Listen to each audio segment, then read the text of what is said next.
Welcome to another edition of the Law Offices of Quibble, Squabble and Bicker on this November 17th, 2021. We have an incredibly special guest today. Her name is Kreesha Turner. She is a modern-day Renaissance woman, a producer, actor, singer, dancer, kind of like the Canadian version of Jennifer Lopez. And she may or may not be sticking around later on when we discuss our client. And our client for today, everybody, is How Deep Is Your Bunker? Or Apocalypse Wow!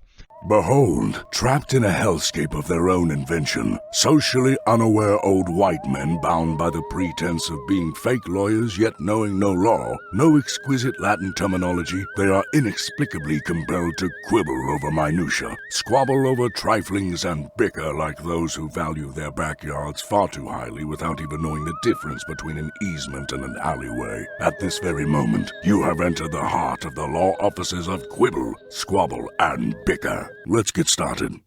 Oh, okay. Well, hey guys. Hello. Or you can sing, or you can dance, or you can talk about the fact that you're into day trading and stocks and stuff like that. Oh, listen, don't get me started on that. I will use up the entire 30% on my iPad just talking about the stock market. So well, I'll get started on like the cryptocurrency social media network that we're on called UHive, but that'll be a different thing we could talk about. UHive. Interesting. Yes. Yeah, it's basically run by cryptocurrency. You can buy spots on it, and also their cryptocurrency is actually available. You know, speaking of currency, outside of shouldn't we have our sponsor give us some fake currency? Damn it! Why do I always forget this? I don't, because you don't appreciate all the work I do. Free money, bring our sponsors to the table. You know, I have to go out and hustle up people. It's tough in Florida, but I do it, you know, for the sake of the show. Brendan is awesome at finding sponsors that don't pay us anything. So, Brendan, please. Thank you, Greg, for being my memory. All right. Well, in coordination with tonight's client, our sponsor tonight. So, the end is upon us. You've retreated to the warm, safe, but slightly musty bunker. You have food, water, board games, and a loaded gun just in case. But wait, you forgot a key factor. Well, maybe a couple of factors. Not one, but in fact, number two. That's right, poop. What are you going to do with all that poop? Sure, you could break it down, dig a hole. What's the fun in that? That is why the good folks at Spunko have brought you the Poopinator 3000 Easy Craftomatic. That's right. You will take your fresh poop and turn it into healthy, nutrient-dense, vegan, gluten-free, pro-keto, gender-neutral snack bars. Why just eat something once when you can eat it again? Plus, the kids simply go wild for Poopinator's poop bars. Don't forget to stock up on our patented Flavo spread, chocolate, vanilla, strawberry, and 4 Loko. Poop bars have all the vitality and nutritional value of those pre-apocalyptic bars you currently shove in your kid's face each morning as a meal replacement or add to their lunch box as a fun treat. But our poop, or should I say your poop bars, won't cost you $9 a box. So remember, once you're in the bunker, you still have shit to deal with. Why not feed it to your kids? Poop bars. They're made from poop. Oh, okay. Since I'm from Portland, Oregon, Brendan, I do have to correct you, and it's not exactly vegan if it's coming out of a human body. It's not plant-based. It's not plant-based. No, definitely not. I do like the addition of the 4 Loko, though. That was the 4 inspired. Loko was the Florida part, but I'll bring it up to the client that you're protesting that their product isn't vegan. It's not vegan. Greg will get all over that. All right, that was outstanding, Brendan. Once again, you find the best sponsors for our show. Yes. So, okay. Well, Kreesha, if you have anything you'd like to comment on regarding that, that'd be fine. Oh my gosh, no, I think the ad said it all. Listen, we still got shit to deal with. We didn't think of that one, that's for sure. I'm not even going to wait for the apocalypse. I want that now. I want free candy bars. So you can never leave your apartment, Greg? Is that why? Well, it's just free candy bars. I'm cheap. Yeah. I want free candy bars. On a budget, we're all trying to be economical right now. Well, you could do it yourself, Greg. Go for it. All right, so So is Cree a nickname for you? Because I see that on the screen that you have Cree as opposed Oh to yeah, Kreesha spelled out. Okay, is that yeah. People due just call to me like Cree. is it a nationality? Do you have like Cree blood or? No, I don't. Okay. Even though where I'm from, Edmonton, Canada, we're surrounded by a bunch of reservations that have a lot of Cree Aboriginal in Canada. So growing up, it was a great reference point for me to use to people like Cree, like the Indian, like the tribe. And they'd be like, oh, yeah. So it was always an immediate reference that in Canada people understood, you know? Did you ever try to cash in on that possibly to maybe get like free college and? No, I didn't. I have a lot of Aboriginal friends though, and I got to hear about everything that they had to deal with. But there's always a catch 22 when it comes to that stuff. So, but Now, that's you mentioned both indigenous and aboriginal. So in Canada, how is like obviously in the United States we call them Native Americans, or you call them something different in Canada? yes, over the course of my lifetime. So, and the government likes to change it probably every decade. So I remember when I was in elementary school, it was Indian. Then when I was in junior high, it was Native Americans. And then by the time I was in high school, the official government term is now Aboriginal. So I've been programmed from high school to use Aboriginal. I can't even say I have Aboriginal. Canadian friends who always call it First Nations. Is that a Yeah, thing? it might You be heard a that? different. It might be a different province too, because I do hear that as well. First Nations. Do you ever But get confused by people as being a member of the First Nations? yes. Okay. That's when you got to get the money out of that one I was like, which somehow. one is it?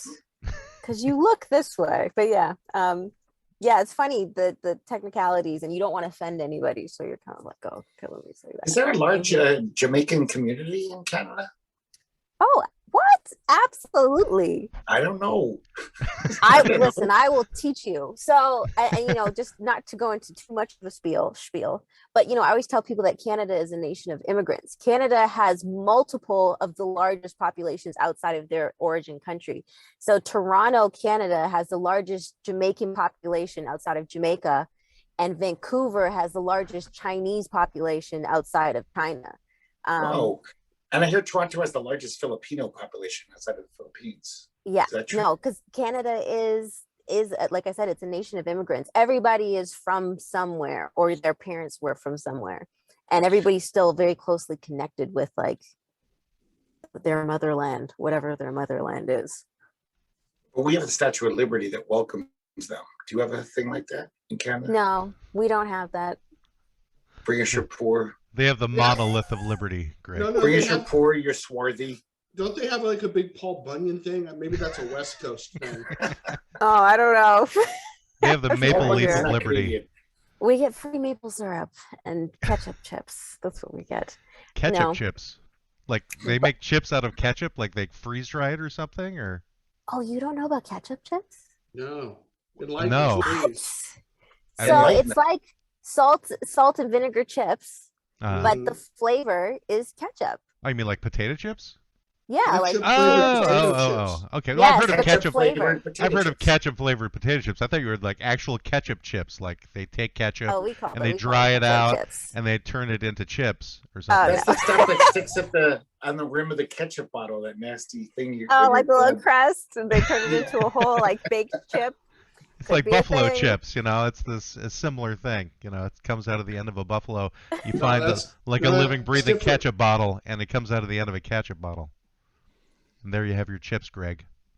So I would like to just say that I'm channeling my great aunt Ninita, who lived to be 103. She was Dominican, and I saw your video, "Sexy Gal." Matt sent me a link, and all Ninita would have said is, "I no mira, I no mira." That was a very provocative video, Kreesha. It was. I know. Some days I'm like, maybe I should get them to take that down. Was I that have like this someone's moment. suggestion? It was like the Yeah, director wanted you to do that? It was definitely management and everybody's suggestion, because I had never done anything so sexy. And even my personality, I'm actually secretly just a nerd. So they be trying to convince people that I'm like this sultry diva. when all I do is stare at crypto and the stock market all day. But And yeah, yet you have 500,000 followers on Instagram that I don't think are following you because they of all your think crypto. I'm sexy and sultry too. Yeah. Well, it's because of all the the ruse bikini of the pictures you century. have on there. You got all those shots of you in bikinis and with sultry photos. I mean, it's not like you're looking at your computer and looking at the statistics for a stock or how Apple is doing. I was thinking of doing that though, like bikinis and stocks, and put it together. It could be a thing. That's an idea. You could probably get a lot of clients that way. What you really need to do is you need to start a Twitch channel where I have a Twitch. You have a Twitch? Do you do day trading in a bikini? Because that could be huge. Well, see, this was the thing, is that was actually originally one of my like ideas that I told my management. But I actually teach classes on a different platform that's a live broadcasting platform, like a Twitch. Right. So I do that. I teach a class every Sunday, but they're very PG. This platform is very PG, so I teach it fully closed, unfortunately. But unfortunately, she's like, I wish I could be naked, but they won't let me. Listen, I hate pants. I am part of the revolution that would like for pants to be obliterated. Yeah. I gotta say, when I'm home, I'm just naked when it's hot. I don't care. And he doesn't. Who needs clothes? Clothes are dumb. Especially pants. Screw them. Well, pants do have a little bit of a function in terms of protecting your furniture. Yeah. What's happening at your house, Matt, that we need to talk about? Matt's not wiping his You're wearing pants to protect your furniture? He's running into chairs and Matt's not using the baby wipes after he takes a shit. Okay. Oh, man. I'm All right. preparing myself for the sponsors bars is what I'm doing. Yes. Yeah. Well. All right. When did you first get involved in music? Was it something you started when you were very, very young? Was it something that came later? How did you get started? I actually started late. In context, because I feel like most of the singers you run into, they're like, oh, I've been singing since I could walk. Like, right. No, that was not me at all. I didn't start singing. So I am a Canadian Jamaican, and my mom is Jamaican, my father's Canadian. And so when I was 14, I got deported, not by the government. I got deported by my mom. My mom deported me to Jamaica. What? That's a thing? You don't belong here anymore. Hey, mothers, they deport everybody across Canada. Did you misbehave one day? She was like, I'm not grounding you, I'm deporting you. That's exactly what happened. That is exactly what happened. That is tough love. Anybody who has immigrant parents, like all immigrant parents threaten to deport their children if they misbehave. But I feel like I'm the only one that it ever actually happened to. So she deported you back to Jamaica? She deported me to Jamaica. Yeah, I lived with my grandma and my aunt. But so I was 14 when I got deported. And it was when I was living in Jamaica. So I went to part of my high school in Jamaica that, the Jamaican culture, everybody knows reggae, everybody knows Bob Marley. To say music is not one of the strongest holds on that country and the culture that it breathes is music. So everybody sings. And it was when I was there that, some friends peer pressured me into joining the church youth choir. And that's where I fell in love with singing. So I started singing. Was it the youth choir, the church youth choir in Jamaica? Yes, it was. So was it a Rastafarian church that you were part of, or? No, I actually went to a Pentecostal church. Oh no! Oh, they're fun. It's not. Oh no! Like think Blues Brothers, like that scene in Blues Brothers where people with the tambourines running up and down the aisles and dancing and doing cartwheels. Don't Pentecostals like handle snakes and shit? No, those are the extreme ones, Greg. I don't know. That's like an extreme Baptist one, but maybe Pentecostals are a little different in Jamaica. I mean, Pentecostals generally in the U.S. are like heavy on the speaking in tongues.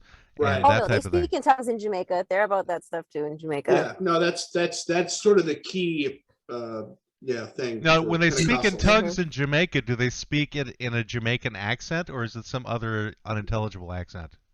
Oh no, they be speaking a different language, so it ain't coming out in Jamaican accent. That's for sure. Well, you can speak a different language with a Jamaican accent. I mean, I'm Touche, sure. but I guess I wouldn't know what another language sounds like in a Jamaican accent. Well, you've Like think spoken about it. English in a Jamaican accent, haven't you? Yeah, I can speak the dialect fully. Well, there you go. Yeah. But still, at the same time, if I don't know Spanish, I've had Spanish people explain to me like, oh, that person's from the south of Spain versus this person's from the east, and I can tell by their accent.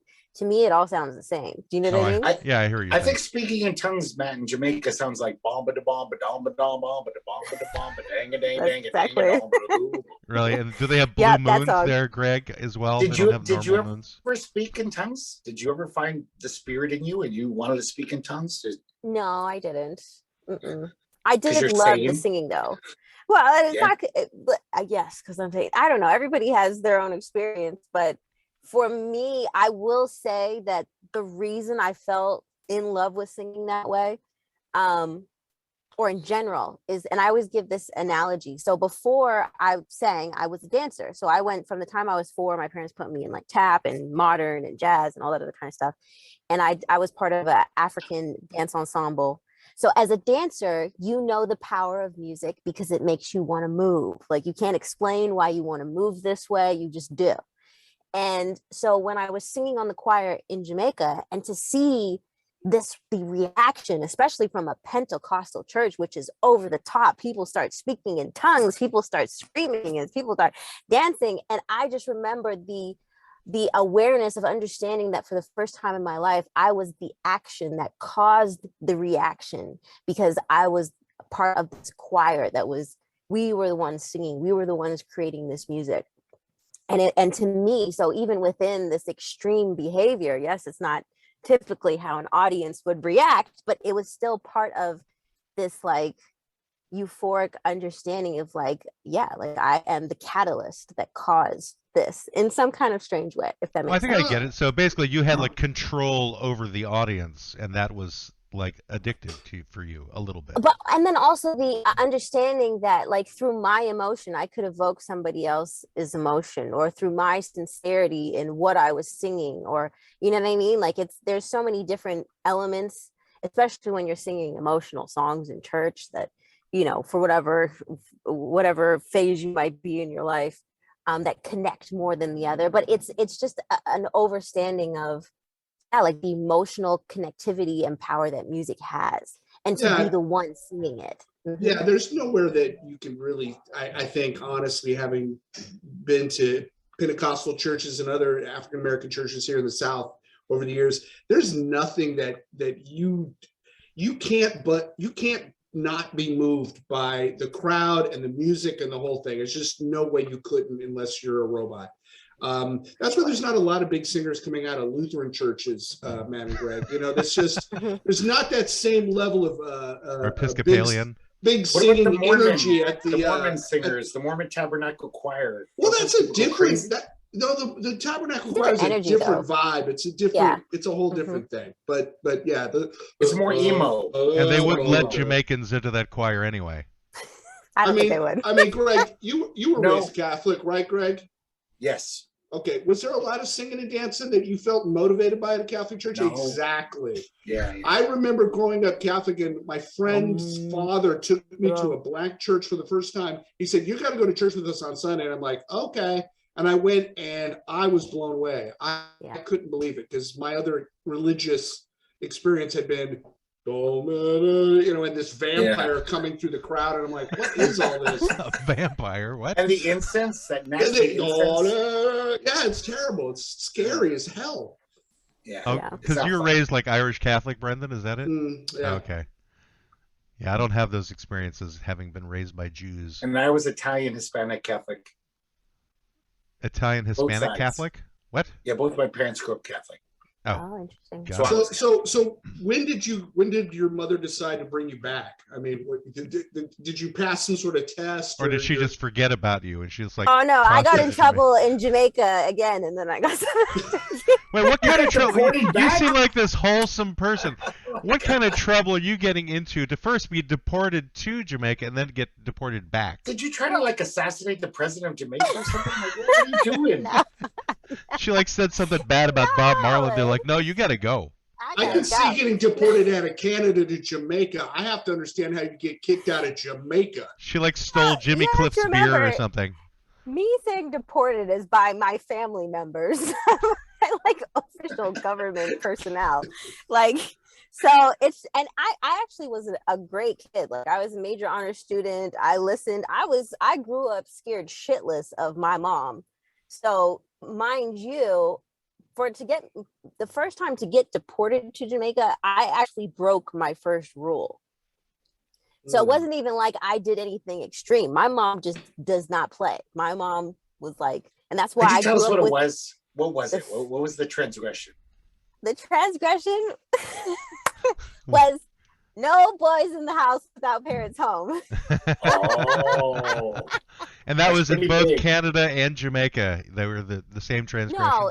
No, in Jamaica, my mom, like my aunt and my grandma were super strict. I wasn't allowed to go anywhere but homeschool and church. And yeah, I wasn't allowed to go anywhere. But no, it was like some misunderstanding, like some drama at my church. It's a long story.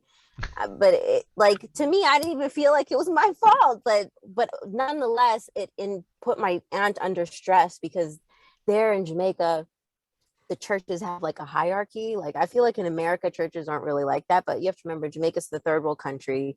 So there's already a hierarchy within society. You know, you're either from uptown or downtown. Uptown is you're wealthy, you're probably fair skinned, you might be a foreigner. Like, there's all these different dynamics within that social structure that translate into a hierarchy in the church. So when you are a deacon or you're somebody that associates with the pastor, like, it's, oh my God, you talk to pastor. So, and because I guess of like the whatever expectations that came with, like, it was just dumb shit. I didn't even do nothing. But anyways, I got deported back. But you got sent back to Canada nonetheless. Yes, I did. Now, you said that Canada is a nation of immigrants, but then you say that your father is a Canadian and your mother's Jamaican. Yes. So then, Yes. so what immigration? Where did your father's people immigrate from? So my dad is second generation. So his parents were also born in Canada, but his grandparents were from Scotland and Germany. Oh, okay, Yeah. got it. And your mother was first generation from Jamaica? Oh, my mom immigrated to Canada in the 70s. Got it. So, okay. so because my mom was not born in Canada, it makes me a first generation immigrant in Canada. Yes. Got it. What was your question? Yeah, George. I was just going to ask, did you love Jamaica? Was it hard to go back to the cold of Canada? Like, I'm in this tropical paradise, and then I get sent back to Canada. I always explain to people that my entire life had always had a love-hate relationship with Jamaica. And it had to do, because before I lived there, we would go to Jamaica every year, either for summer or for Christmas. So my association and my constantly, frequently in Jamaica, interacting with our family, interacting with the culture, is where I guess I gained my anxieties from.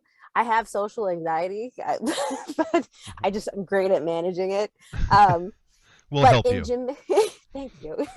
In Jamaica, because of the cultural differences, so for example, like, I would always have anxiety when I would go to Jamaica because people are really aggressive there. They're super, especially when we would go to Kingston, which is like the Mexico City of Mexico. Like, we're not going to Montego Bay and Ocho Rios and the Grill. We're going to city. We're going to Kingston, Jamaica, which when I lived there, Kingston, Jamaica had the highest murder rate in the Western Hemisphere. There was actually the summer, I think it was the summer of 2000 when I was there, they almost sent in military to extract all the Canadian and US citizens out because gunmen had taken over the country. Like, I did not leave my house for a month and a half. So wow. There was a lot of like political stuff going on. There was a lot of civil unrest. So within understanding the Jamaican culture, their temperament, you know what I mean? Like, every country you go to, people have different dispositions, people have different ways of interacting with people. So because I'm so fair-skinned, even though I'm half black, half white, even my brothers are darker than me, I'm extra beige.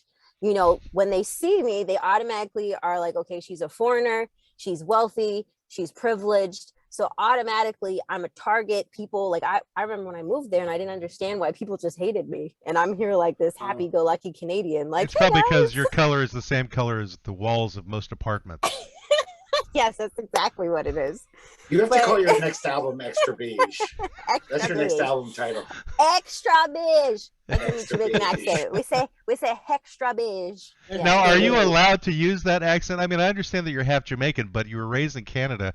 Are you not like called to the carpet for appropriation of the accent whenever you talk with? No, she's not Jamaican. She can use I know, accent. but you know, I it's talk still... it all the time. Okay. I receive it. I receive people not understanding it. But to me, you know what I mean? My mom speaks it. So I grew up, it's like being bilingual. You have one parent that's Chinese and you happen to learn Chinese, or one parent's Spanish and one parent's English. Like you learn to speak both. And within that same concept, like there's jokes that aren't funny unless I'm saying it to my mom in the accent, because it has to do with the sense of humor of that culture and that time and that space. It's the same thing on the show. There's jokes that aren't funny here either. You're like, hey, and that mostly that mostly just has to do with Matt's time and place. That's pretty true. Nice. Yeah, but I could talk to my dad about a spicy meatball and we'd crack up. So it was appropriate. Yeah, everything has its own context. So within that, and then it's the same thing too. If someone automatically speaks to me in a Jamaican accent, I, without even thinking about it, reply in it.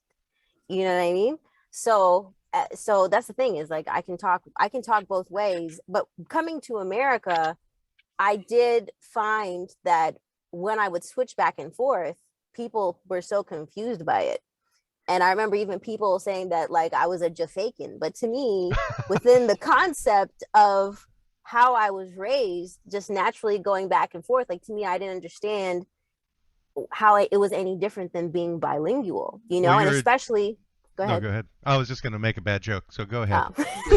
But and Please other Canadian Jamaicans understand that the same way too. They're like, yeah, we can chat whenever we feel to, but then if we're going to speak proper English, we'll speak proper English. And it's the same thing in Europe, because there's a lot of Jamaicans in London.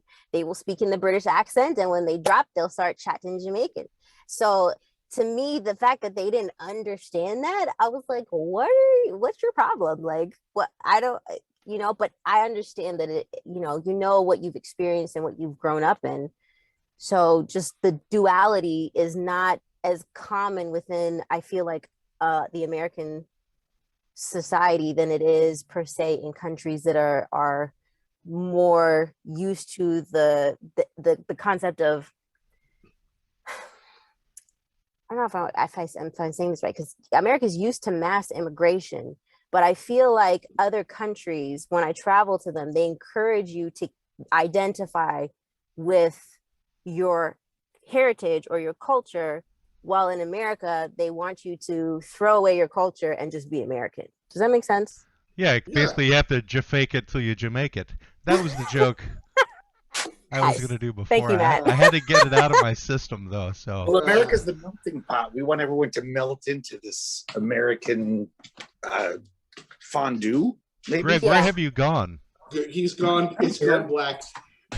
But yeah, I mean, you know, it is interesting in America. We certainly we have accents, you know, and you know, if you're from a certain area, like my wife is from Minnesota, and I can tell when she talks to people from Minnesota, she will suddenly start sounding like she just stepped off the, you know, set of Fargo. Mm-hmm. You know, so there is kind of like, it's like a tuning fork kind of thing that happens, but it's less cultural in the U.S. and it's much more regional. Although I've lived in Florida for 20 years and have not developed a Southern accent and refuse. So, you know, if you go far enough south, though, you could get a Jamaican accent. So, well, yeah, you get down to Miami, sure. Right. You just go further south, you'll make it there. You know, I did have a question for Kreesha, which has nothing to do with any of this, but it had to do with the fact that she was an executive producer for a documentary about Fidel Castro. Oh, yeah. And I was curious as to why you were part of a documentary about Fidel Castro. My mom's Cuban. I'm very interested. Oh, okay. So for me, how I even got brought into this project. So okay, I am a person of information. Like my entire life, I've just been obsessed with, I'll go through different phases where I become obsessed with one thing and like consume everything that I can. And so I had this phase where I was obsessed with African politics. Fascinating stuff. And that's what Fidel Castro is known for. African politics. I'm going to lead you there. Follow me. Nelson Mandela always claimed Fidel Castro to be his hero. And okay, when you first hear that, you're like, what? Nelson Mandela claimed him to be his hero? And it's because there's so much of the African history that people don't even understand. The overthrowing of apartheid can single-handedly be associated with, but there's a large portion that a lot of that American history news, North American history news media never kind of touched on. But Cuba sent equipment, sent military arms, sent all of this stuff to Angola. At the time, there was stuff going on in Angola. They trained Africans. They fought next to them. They gave them their own military weaponry. Because the apartheid was coming up, like South Africa's here at the bottom, Namibia, Angola is right up here, and this is the west coast of Africa. I know I'm giving you geography now, but so they worked. I'm appreciating all the hand gestures, though. But go ahead. They overthrew Angola, moved down through Namibia, and it was from that Fidel's army and his people essentially helped overthrow apartheid in South Africa. So when I learned this is not common information, and when you start to learn about his intricacy and how he was completely involved in this, it's kind of like, why didn't people know about this? So to me, in so many fascinating human beings that we discover in history, there's always a duality to them. You know what I mean? And to me, that was part of my fascination, that from this obsession of African politics, African history in modern society, and then also learning about Fidel Castro's role in overthrowing the apartheid government. And then also learning about, what went on between Cuba and there's just so much information, but I did feel there was a part of him that we never kind of looked at, and that was the man. So that's what this documentary is about. So we interviewed his family members. We even interviewed his ex-wives, his children. There's photos that have never been seen to the public in this documentary. We talked to Che Guevara's widow. It was his bodyguards, everybody that was super close to him, to try and get just an understanding of this man on the opposite side that most people obviously would never see. You're trying to humanize Castro since he's been demonized for so long. And it depends where you're from. You have to remember, I'm from Canada. He was never demonized in Canada. Oh, okay. You can still get Cuban cigars there, right? You never. Oh, absolutely. Absolutely. Yeah. People actually secretly think that Trudeau is potentially a love child of Fidel Castro. Google it. What? Google it. Is this like a QAnon thing? It's no. CAnon. It's Canada, Greg. No, just Google it. Just Google Fidel Castro and Trudeau. I'm not saying it's real, but there was a relationship. There's a healthy relationship between Canada and Cuba, and always has been. So in my bratschi, sorry, that's a Jamaican word. In my upbringing. I want to go back to the word you just used, bratschi. Bratschi. We say bratschi. Bratschi. It's like Italian. So it's brought up, like how you're brought up. Bratschi. Yeah, we say bratschi. So how you were raised, we would say, yeah, she's not brought up. It's like epilepsy, but brought upsy. Yes. Yeah, very similar to epilepsy. Completely, absolutely. Where can people see this documentary? I'm in. It's actually been touring a bunch of the independent film circuit festivals right now. It just premiered I'm drawing a complete blank, but it was just one that happened literally last week.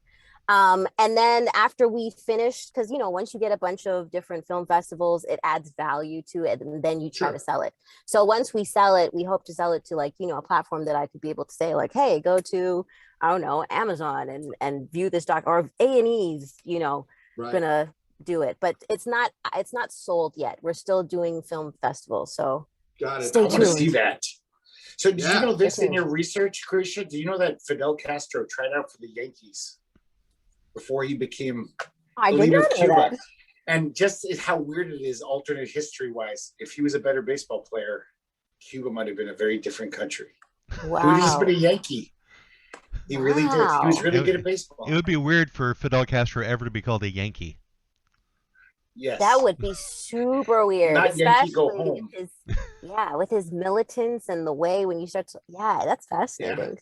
But also, so my mom was Cuban Dominican, but she talked about Cuba more, and they were one of the rich Cubans that that was a reason they hated why, Fidel.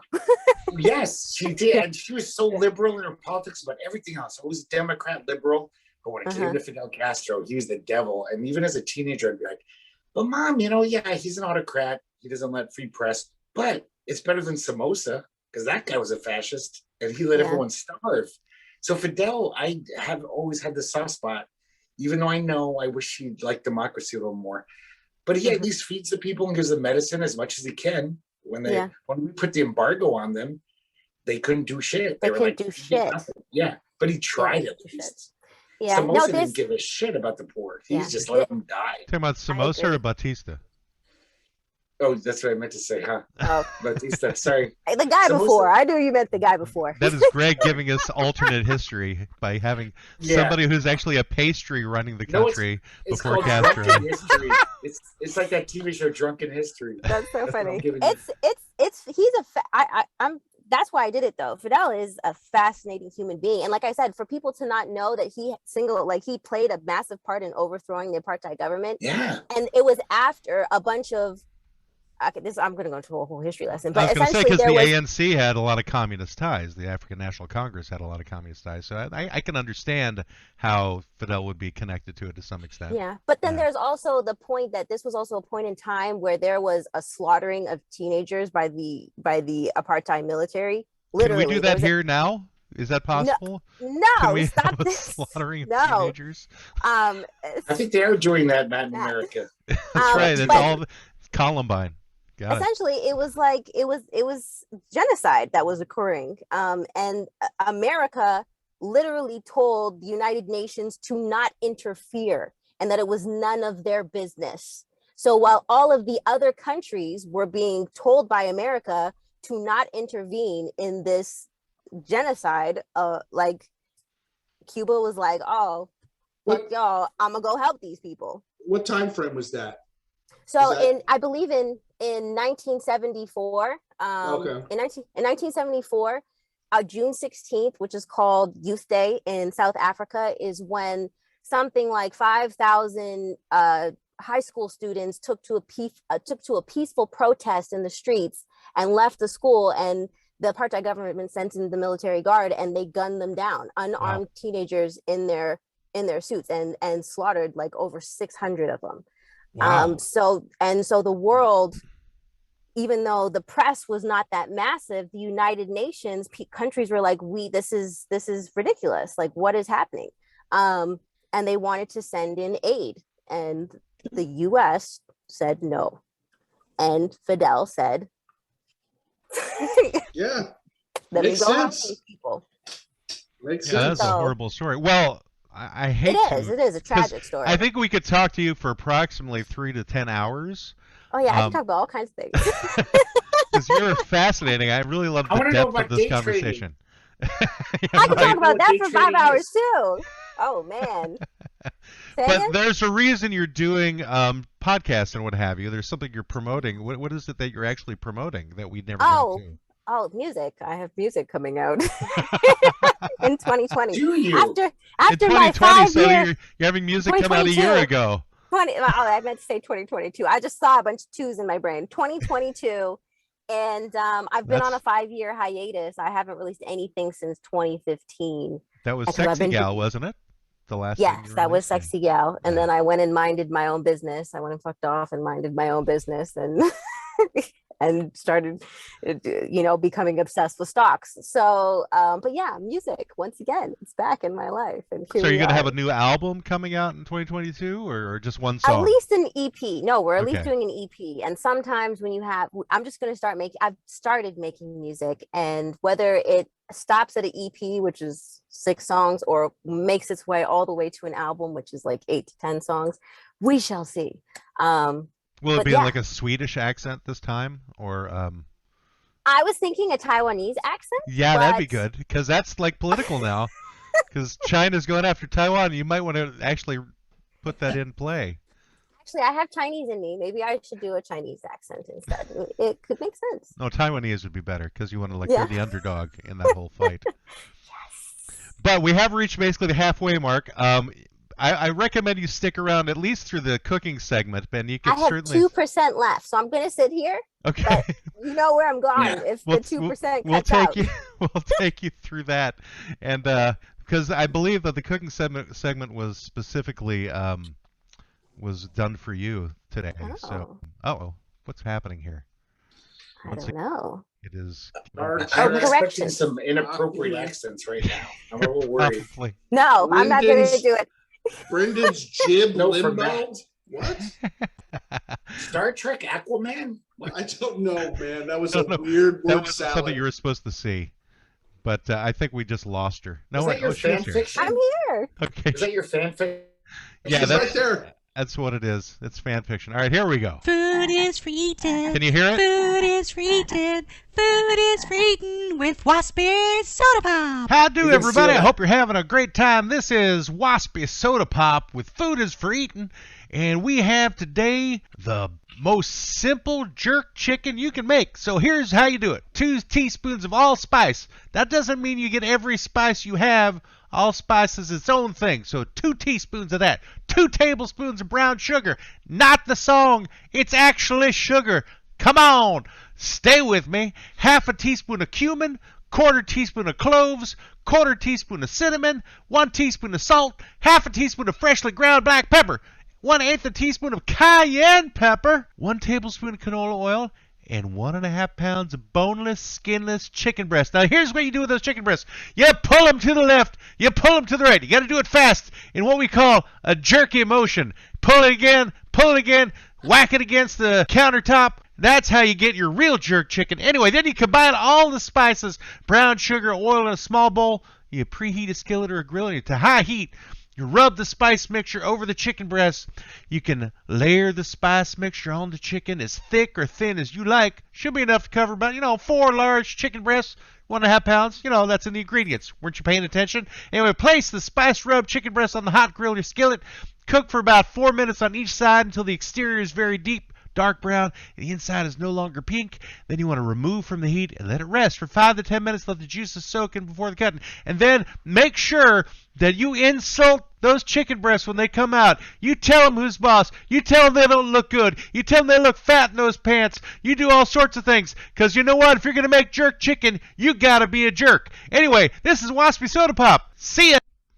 All right, well, it's probably... Matt, you just gave us a total recipe for jerk chicken, pal. You didn't do anything different?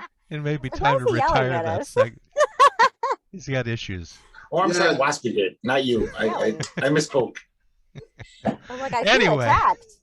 Yeah, he was very angry in that episode. Yeah. Like, damn, Sound like he's dude. yelling at Leave me. the chickens alone, Waspy. Chickens have enough problems. Normally he's more calm. Although there's generally like an aggressiveness to his recipes as well. I think we need to check his meds to make sure he's doing okay. Yeah. Sounds like he was a little off today. Might be time to retire him to once a month, I think. So anyway, that brings us now to our client for the day, and hopefully Cree can stick around and deal with our client, which is how deep is your bunker or apocalypse? Wow. So Could I just say she's at No. 1%? So do you want to actually really promote your stuff? Like, where can we find it? oh and stuff? yeah, that would probably be good. Oh. She's almost done.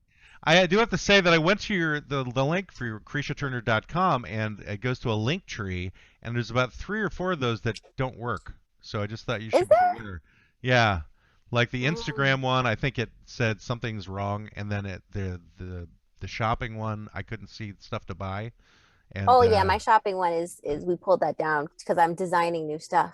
Oh, got it. Okay, and then the Nice. Bigo one that But didn't your hands? go to Oh, your that one thing. didn't work. Yeah, That was just my. she's voguing for us.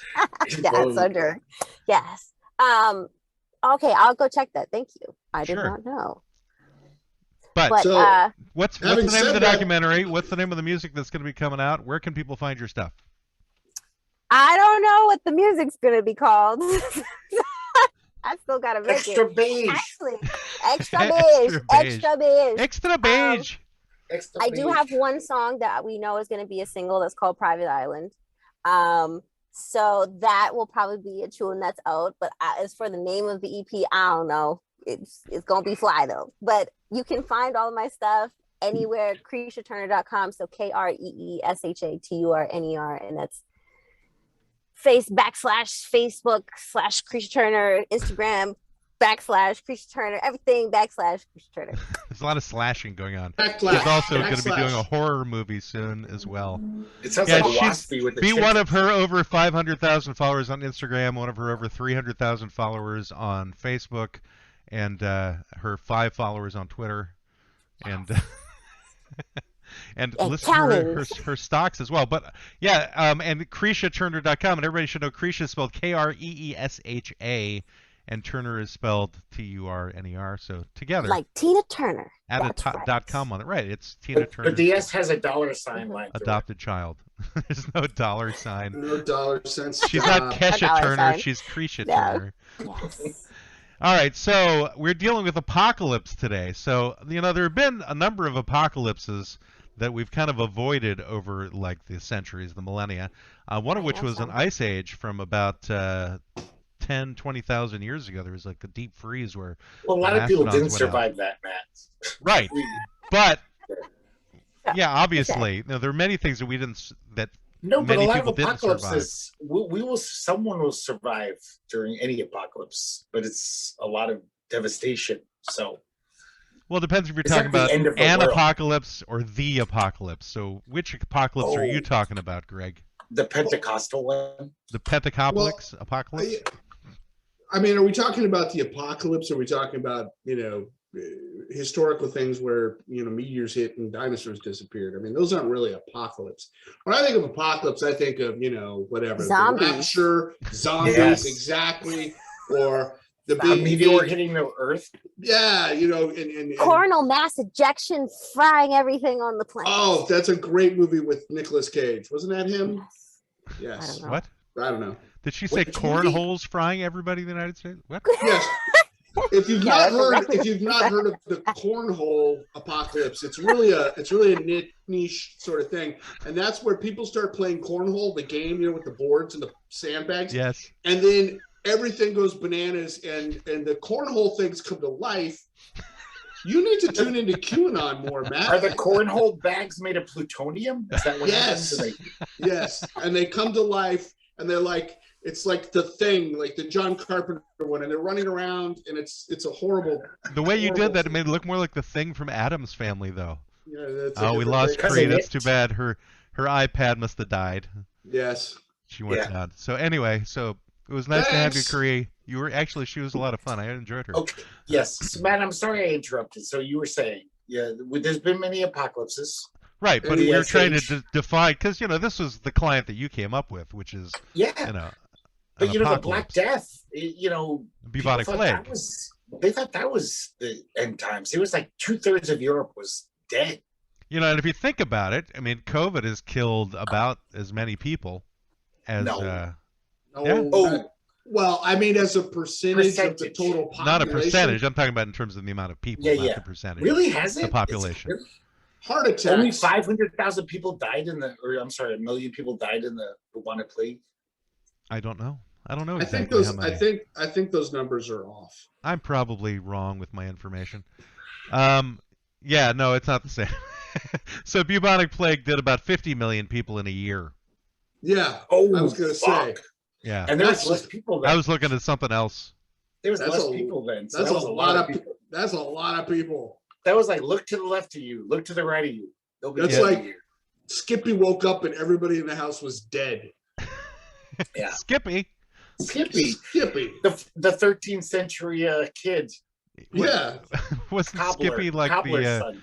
king of Belarus or something? Skippy the Third. Skippy the Third. Yes, that was a generational thing. He was called Skippy the Cruel. That was his. No, that was his uncle, and he's Oh, I'm misunderstood. That's right. He was Skippy the Lame. Yeah, he Skippy had the a, Besotten. He had a bound foot and he had trouble walking. Right. So He had a cat and he really hated birds. And so he killed a lot of birds. It was like a birdicide. It was a bird apocalypse. I don't know what the hell his story was, but he was an asshole. All I know is that I'm enjoying your tangent today, Brendan. Go for it. Yes, I think Brendan's had some beers. Brendan's going down my usual road. Yes, exactly. I'm just getting into the flow of it. We have Well, avianicide. I wanted to bring this client in because, it's obviously, we actually, in my lifetime, people talked about. Wait, your lifetime, would that be anything near to our lifetimes, Greg? No, I'm different age than you. but it really does seem like, talking about ecological collapse in 20 years when the permafrost starts melting and the carbon dioxide's released, it's like, we're really like there for real. It's not just like in 1000 AD, all these Christians were like, oh, it's the end times. Jesus is coming back. It's the Revelations, Book of Revelations. They were just idiots. But we have actually hard scientific data now. It's like, yeah, in 20 years, it could be the fucking almost the end of mankind.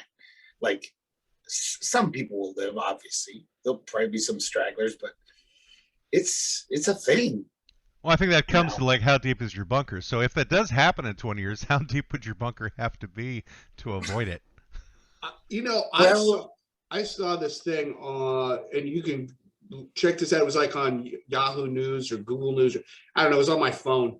But they've built this mega yacht, and you can buy an apartment on this mega yacht, and they plan on building more of these mega yachts. And I started thinking that, conspiracy head in me was like, oh God, they're making boats for all the rich people to live where the world is flooded. Holy shit. That's exactly what they're doing. It's just like that sci-fi movie. What was it? Elysium, where like all the rich people are in a space station. Or there's 2012, the movie 2012, which was dealing with like the Mayan apocalypse, where all the people bought money to get onto the arcs that went up into the Himalayas. Mm-hmm. Oh yeah, that's right. I remember that movie. So yeah, that could be a sign. Everybody's getting on yachts to get away from flooding. But if there's major flooding, the yachts aren't going to save you either. Those things will take over aircraft carriers. They'll capsize those suckers. They just have to go out far enough out to sea, and the tsunamis or whatever, they don't affect. Yeah, it'll be fine. Unless the earthquakes are in the middle of the ocean, like but we're talking about the Marianas Trench. We're talking about flooding, not Cthulhu. I mean, it's just you go out into the water and fine. Not the Kraken. Release the Kraken. The real apocalypse is, I'm more concerned with the lack of, the rising temperatures and how that's going to affect crops and all that. I mean, even though I live in Florida, flooding is a major concern, but I've looked at all the data, and it isn't until like 2080 or 100 or something where it's like Miami is really kind of fucked.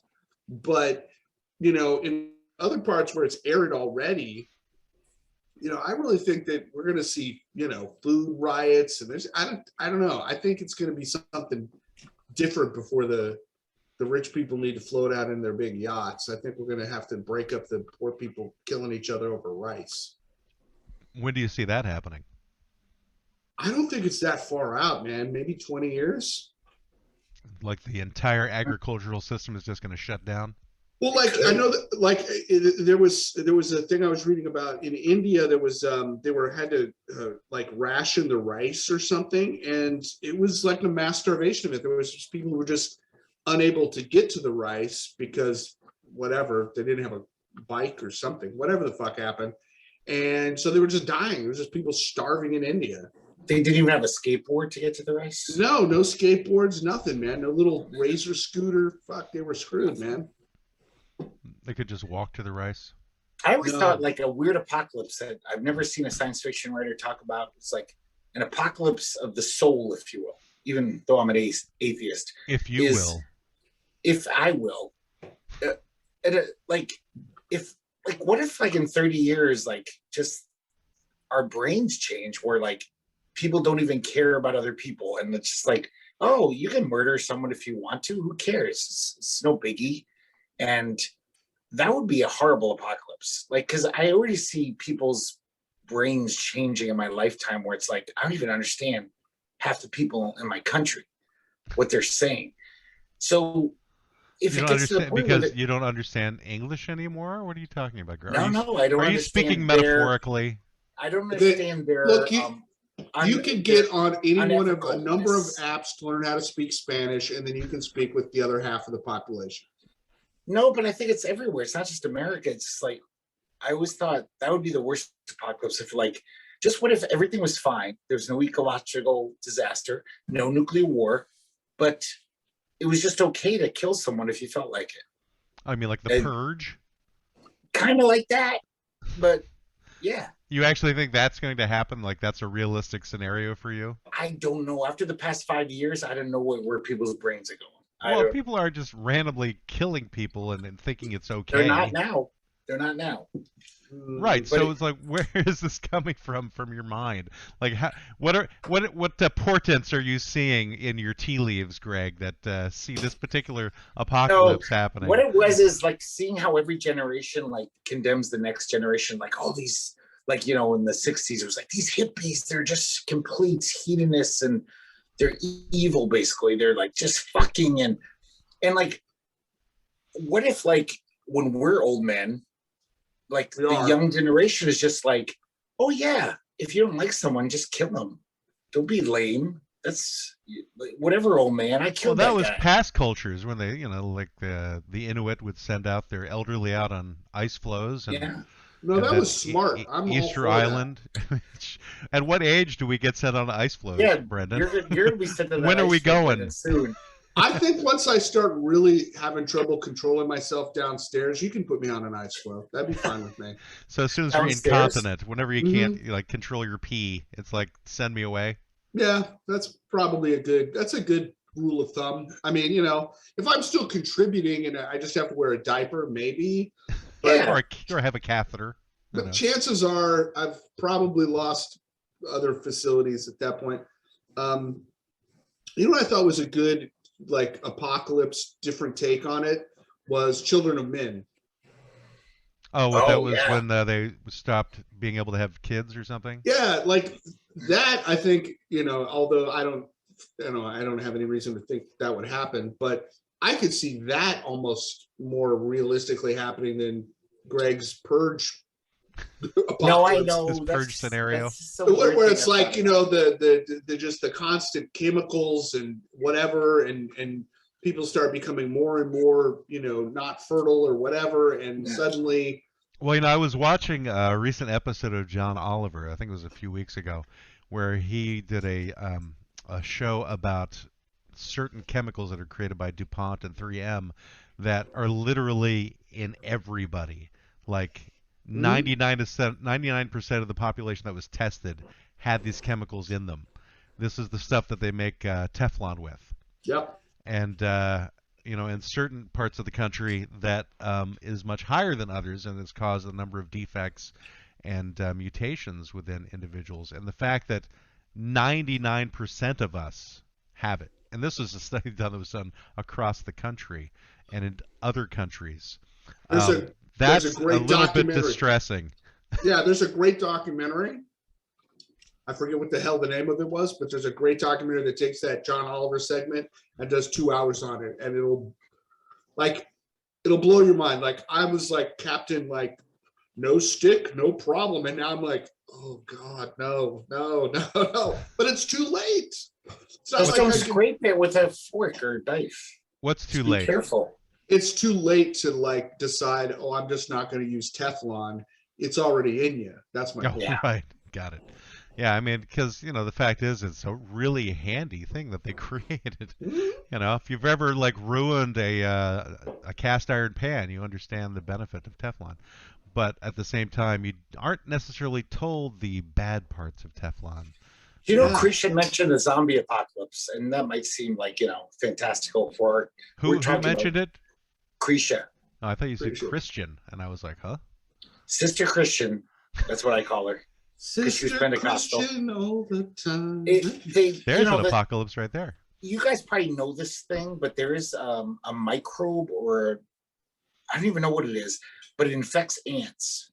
Yeah, it's a fungus. It turns them into zombies. it's a virus, and it makes the ant just totally become brainless. And at the end of its lifespan, once it's infected with this virus, it wants to climb to the highest point it can on a tree because it's going to explode and release the virus so it'll spread.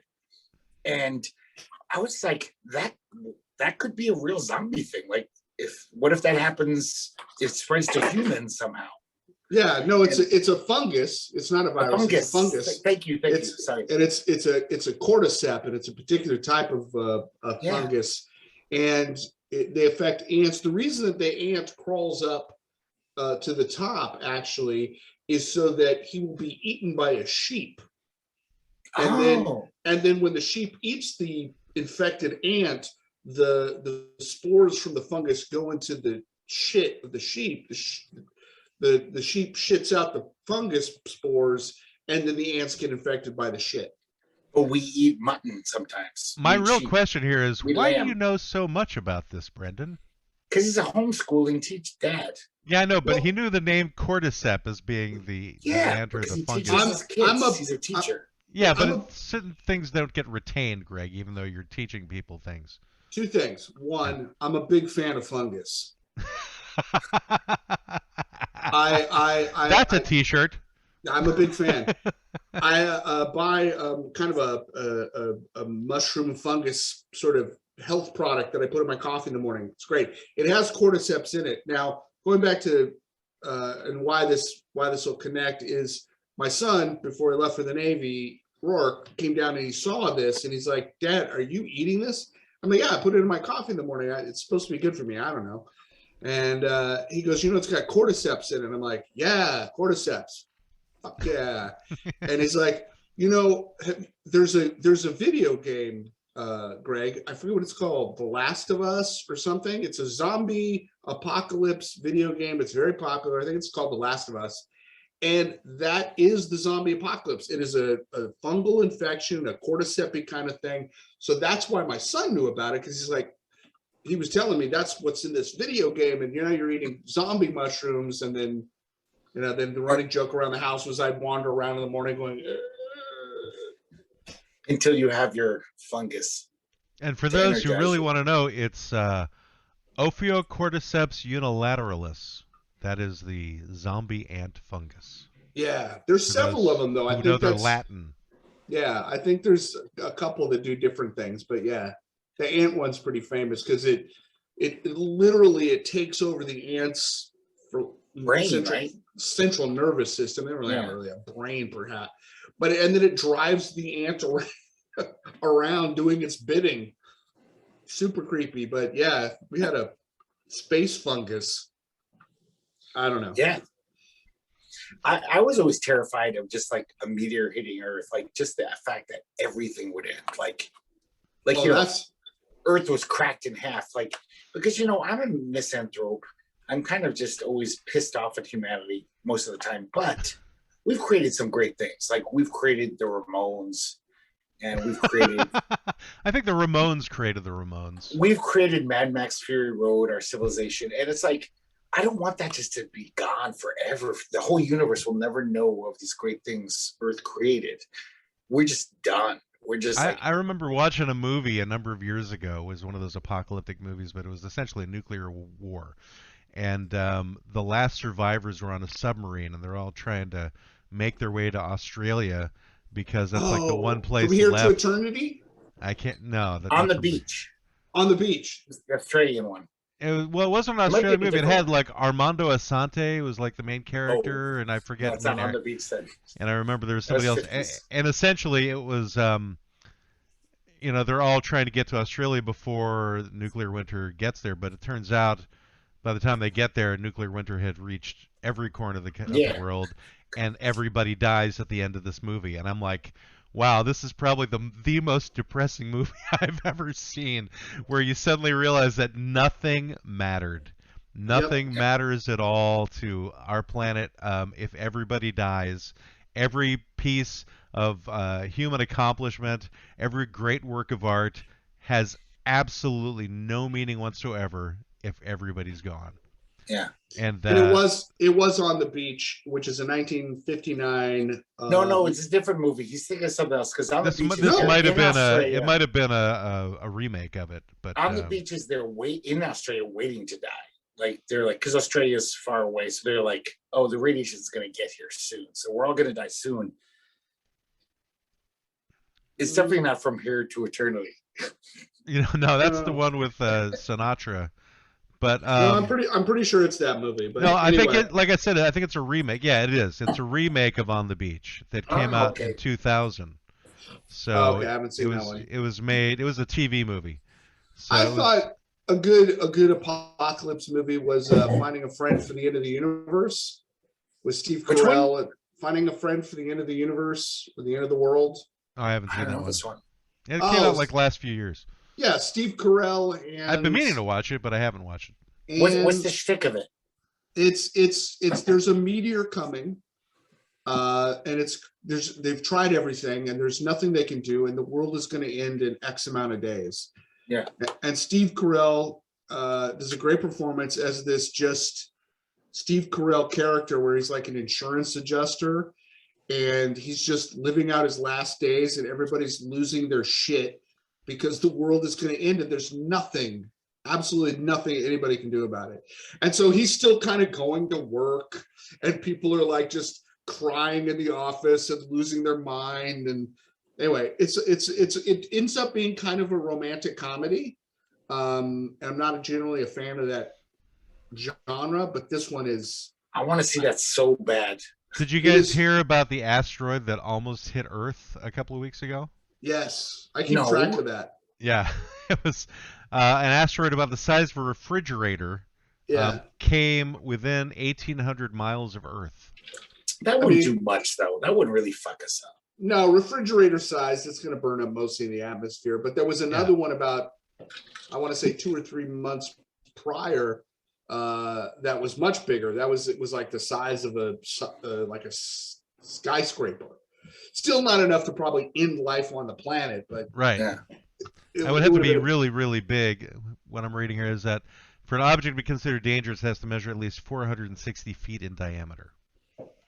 Yeah, I think that was the one that hit like Russia in 1907. What was that one that like it didn't end life, obviously, but it like Tukuski.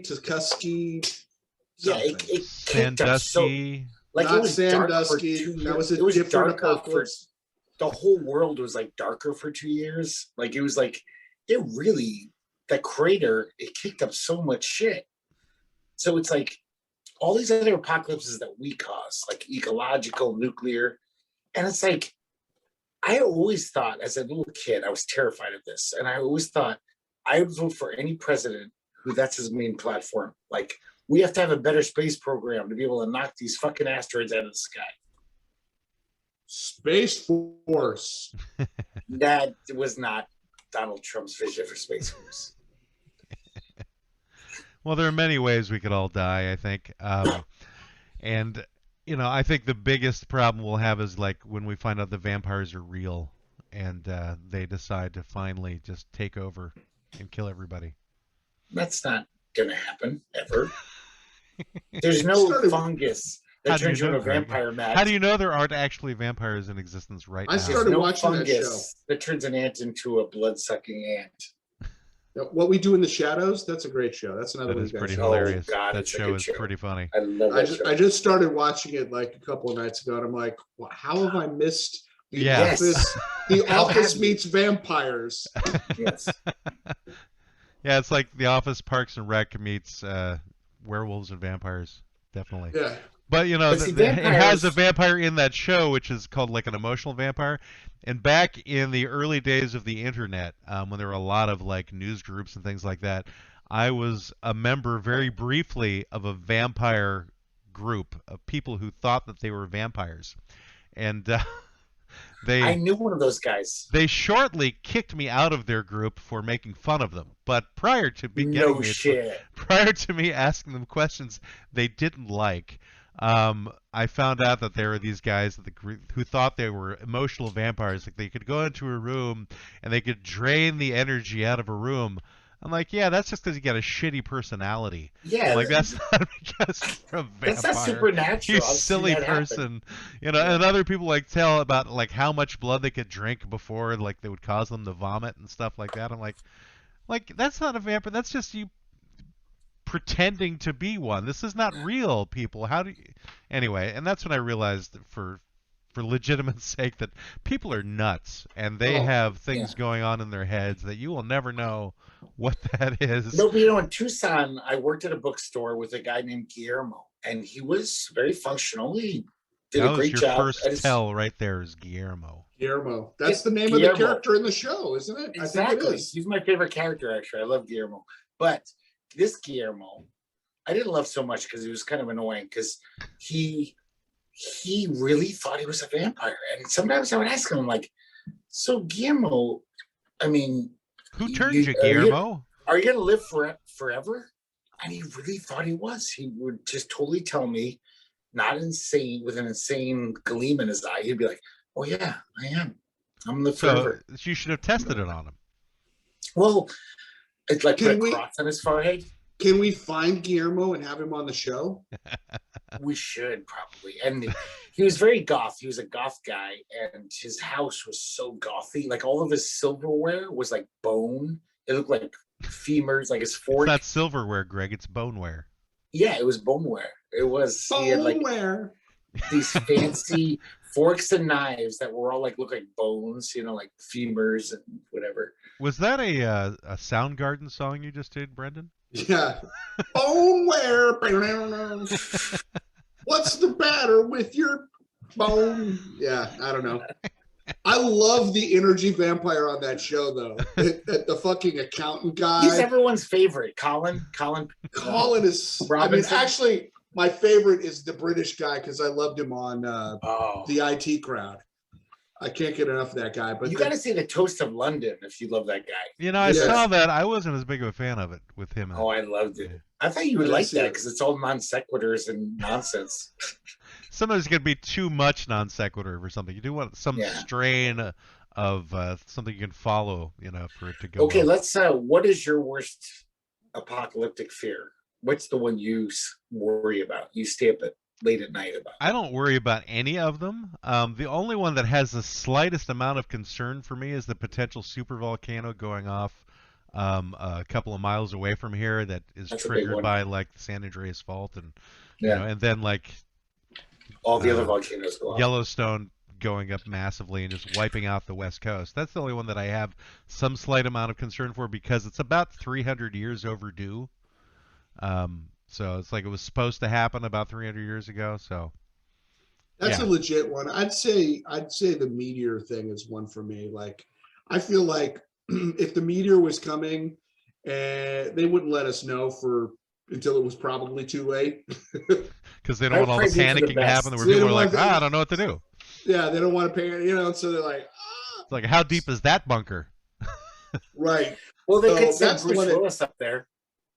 Yeah, they could send Bruce Willis is really way gone. I was going to say, guy.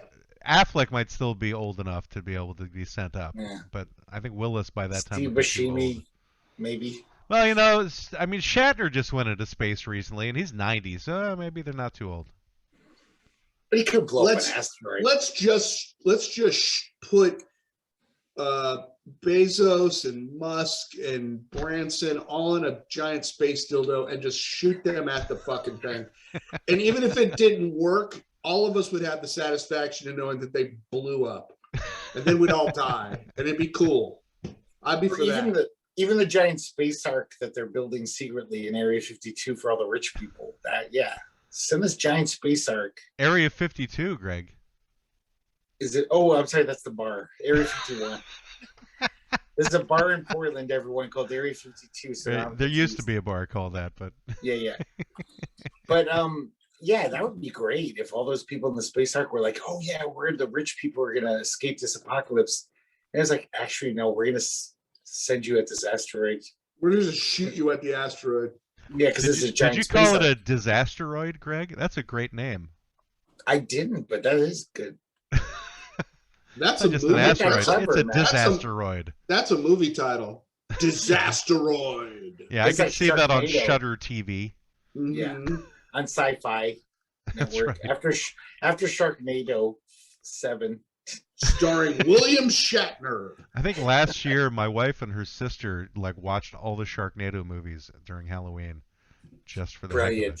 Yeah. I watched one and it was so Idiotic. so bad. It was laughably funny. I sat here, I think I was watching it with Dagny, my littlest one, and we just Mystery Science Theater 3000 the shit out of it and had a fantastic time. I think the selling point to them is like which B and C actors will you be able to see in those movies that you haven't seen in like 20 years? Like, oh, it's what's his name from Hercules or whatever show. We were mostly Tara yeah. Reid or somebody like that. Yeah, we were mostly laughing at how horrible the CGI sharks were. Yeah. Like they'd show like the one, and then they're like, Just like a little plastic shark on a stick moving through the air. yeah. And then the guy with the chair, I forget. I never saw any of the movies, so I don't know. There's a guy who's like a B movie actor who you'd recognize, like a character actor, and he's this drunk at the bar, and he's beating sharks to death with his bar stool because for some reason he brings it with, and then he ends up dying, and that was the tragedy for us. We were like, oh no, bar stool guy. He died beating on sharks with the He bar died, stool. and then they get the bar stool. They're like, oh no, he's dead, but we still have his bar stool. They could bronze it and put it up on it as a trophy or something. That movie is so bad. Anyway, our last few episodes, we've gone really long. Normally we do like an hour show, and we were like been good about that, but we've been very talkative in the last few episodes. Well, I think it was also that Kreesha was very fascinating. Who would have thought that not only is she a day trader, an expert in stocks, but she did a documentary about Fidel Castro. No, she was one of our more interesting people for sure. She's also in a a movie with Nick Cannon too, you know, Mariah Carey's ex-husband. What? So she was in a movie with Nick Cannon, Mariah Carey's ex-husband. Wait, you mean that piece of shit guy who was like her pimp, her suitcase pimp? That guy's horrible. How is Nick Cannon? Did you call him a suitcase pimp? What the fuck does that even mean? That's when you call a guy who's like, it's a porn term. Like guys who are married to, of course, it always goes back to porn with porn. They're married to women, but they're also their manager, and they're like pimping them out, even though it's like, this is my wife, but she's gonna. I don't think he was her manager. I thought he was. No, I think she was more like his sugar mama, is what it was, and he got his career because of her. So this is another guy I'm thinking of. Yeah. Sorry. Wasn't he the kind of obnoxious guy on the whatever the show where they rated people, and he was like the black guy backstage that would announce people? America's Got Talent. Yeah, he's on that as the host Okay. on that, and he's also the host of The Masked Singer as well. So yeah, not shows I watch. So anyway, so he basically got Kreesha into a movie that he wrote and directed, and that was based upon dancehall scene in Jamaica. So she apparently got and Busta Rhymes is in that movie too. That's something that apparently can only be seen on YouTube Red, but we didn't get to that because we probably could. Like I told her before, we could have probably talked to her for like 3 to 10 hours. I'm sure she had lots of opinions about things. Anyway, but I think now is a good time. I think that was a good episode. This is a good episode. You know, we had a good talk on apocalypses or apocalypses, however it's pronounced. You're good enough. You're smart enough, and people like you, Matt. Yeah, I haven't met them yet. But anyway, this sounds like a daily affirmation. That was a good episode. It was good. Did you like it? Was it good for episode you today? Did you? I have to pat myself on the back. How great that was. So happy with myself. Somebody give me a cookie. Somebody. No, that was a good one. Give me a cookie or a fish. Anyway, all right. Who wants to end the show? Brendan, end the show. I just want to say, namaste, winter. You will never be forgotten. Never be forgotten? I don't know. I think I said never be forgotten pretty clearly. I heard never be forgotten. Really? I didn't. Okay. Yeah, so wait, winter's the dolphin? but you're get- wearing an Yes. Assassin's Creed outfit. Winter is the dolphin in Clearwater who passed, and we're still very much. Oh, I thought you were We're talking still about actual mourning, winter, because winter We're was still coming. mourning. No, Winter the dolphin. Winter the dolphin is coming. That's what Game of Thrones is all about. Anyway, Yes, that's right. Without a back fluke, she's just flopping around. it's the zombie dolphin that's Now been she's a brought to White life. Walker. That's the real zombies that we're going to be dealing with. It's going to be zombie dolphins taking over the world, and that will be I a just true feel bad. apocalypse. I just feel bad that the last time I saw her, she was just sort of floating, and she just looked like kind of a gray log, just sort of floating around. And I turned to my wife, and I'm like, "Is she dead?" Not cool. Not cool, Brenda. Nothing like a little gray log dolphin. All right, well, let's end the sucker. This has been the Law Offices of Quibble, Squabble, and Bicker. In case you didn't know, people, www.qsblaw.org. We're a nonprofit because nobody gives us any money. Your consultation with the Law Offices of Quibble, Squabble, and Bicker has ended. You may pay your retainer at www.qsblaw.org. Please exit to the right of the water cooler and grab a candy from the front desk. We hope to see you again soon, but you need to leave now. I said leave. Why don't they ever listen? Get out! Get out!